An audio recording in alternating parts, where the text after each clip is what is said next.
शिव पुराण के अनुसार सोमनाथ ज्योतिर्लिंग भगवान शिव का प्रथम ज्योतिर्लिंग है। पुराणों में सोमनाथ ज्योतिर्लिंग की स्थापना से संबंधित कथा इस प्रकार है। जब प्रजापति दक्ष ने अपनी सभी 27 पुत्रियों का विवाह चंद्रमा के साथ कर दिया तो वे बहुत प्रसन्न हुए। पत्नी के रूप में दक्ष कन्याओं को प्राप्त कर चंद्रमा बहुत शोभित हुए और दक्ष कन्याएं भी अपने स्वामी के रूप में चंद्रमा को प्राप्त कर सभी कन्याएं भी इस विवाह से प्रसन्न थी। चंद्रमा की उन 27 पत्नियों में रोहिणी उन्हें सबसे ज़्यादा प्रिय थी, जिसको वे विशेष आदर तथा प्रेम करते थे।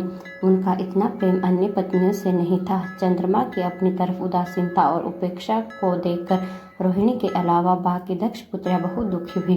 वे सभी अपने पिता दक्ष की शरण में गई और उनसे अपने कष्टों का वर्णन किया।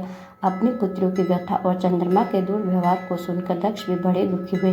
उन्होंने चंद्रमा से भेंट की और शांतिपूर्वक कहा, कलानिधे, तुमने निर्मल व पवित्र कुल में जन्म लिया है, फिर भी तुम अपनी पत्नियों के साथ भेदभावपूर्ण व्यवहार करते हो। तुम्हारे आश्रम में रहने वाली जितनी भी स्त्रियां हैं, उनके प्रति तुम्हारे मन में प्रेम कम और अधिक, ऐसा सौतेला व्यवहार क्यों है? तुम किसी को अधिक प्यार करते हो और किसी को कम प्यार देते हो, ऐसा क्यों करते हो?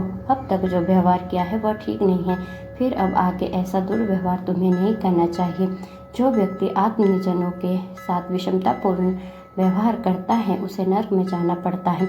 इस प्रकार प्रजापति दक्ष ने अपने दामाद चंद्रमा को प्रेम पूर्वक समझाया और चंद्रमा में सुधार हो जाएगा, ऐसा सोच प्रजापति दक्ष वापस लौट आए। इतना समझाने पर भी चंद्रमा ने अपने ससुर प्रजापति दक्ष की बात नहीं मानी।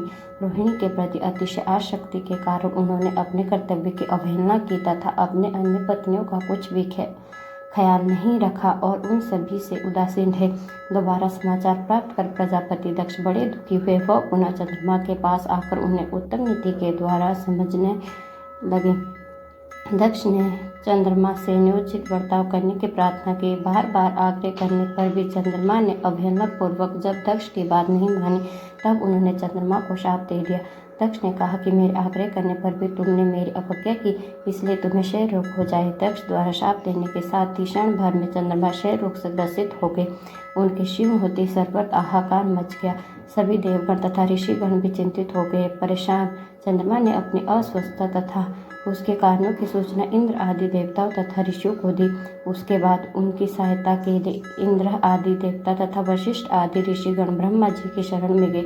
ब्रह्मा जी ने उनसे कहा कि जो घटना हो गई उसे तो भुगतना ही है, क्योंकि दक्ष के निश्चय को पलटा नहीं जा सकता। उसके बाद ब्रह्मा जी ने उन देवताओं को एक उत्तम उपाय बताया।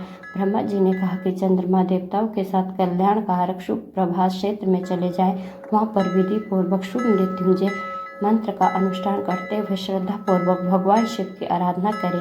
अपने सामने शिवलिंग की स्थापना करके प्रतिदिन कठिन तपस्या करें। इनकी आराधना और तपस्या से जब भगवान भोलेनाथ प्रसन्न हो जाएंगे तो वह इन्हें क्षय रोग से मुक्त कर देंगे।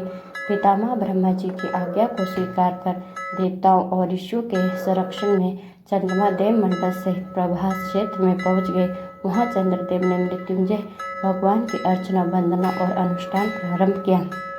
वे मृत्युंजय मंत्र का जप तथा भगवान शिव की उपासना में तल्लीन हो गए। ब्रह्मा की आज्ञा के अनुसार चंद्रमा ने 6 महीने तक निरंतर तपस्या की और वृषभ ध्वज का पूजन किया। 10 करोड़ मृत्युंजय मंत्र का जप तथा ध्यान करते हुए चंद्रमा स्थिर चित्त से वहां निरंतर खड़े रहे। उनकी तपस्या से भक्त वत्सल भगवान शंकर प्रसन्न हो गए। उन्होंने चंद्रमा से कहा, चंद्रदेव, तुम्हारा कल्याण हो।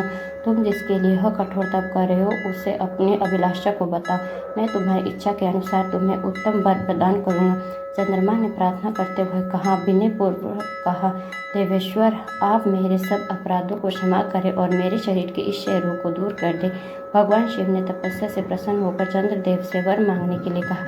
इस पर चंद्रदेव ने वर मांगा, हे भगवान, आप मुझे शाप से मुक्त कर दीजिए और मेरे अपराध क्षमा कर दीजिए। इस शाप को पूरी से समाप्त करना भगवान शिव के लिए भी संभव नहीं था, अतः मन्य का मार्ग निकाला गया। चंद्रदेव, तुम्हारी कला प्रतिदिन एक पक्ष में क्षीण हुआ करेगी, जबकि दूसरे पक्ष में प्रतिदिन वह निरंतर बढ़ती रहेगी। इस प्रकार तुम स्वस्थ और लोक सम्मान के योग्य हो जाओगे। भगवान शिव का कृपा रूपी प्रसाद प्राप्त कर चंद्रदेव बहुत प्रसन्न हुए। उन्होंने भक्ति भावपूर्वक शंकर की स्तुति की। ऐसी स्थिति में निराकार शिव उनकी दृढ़ भक्ति को देखकर साकार लिंग के रूप में प्रकट हुए और संसार में सोमनाथ ज्योतिर्लिंग के नाम से प्रसिद्ध हुए।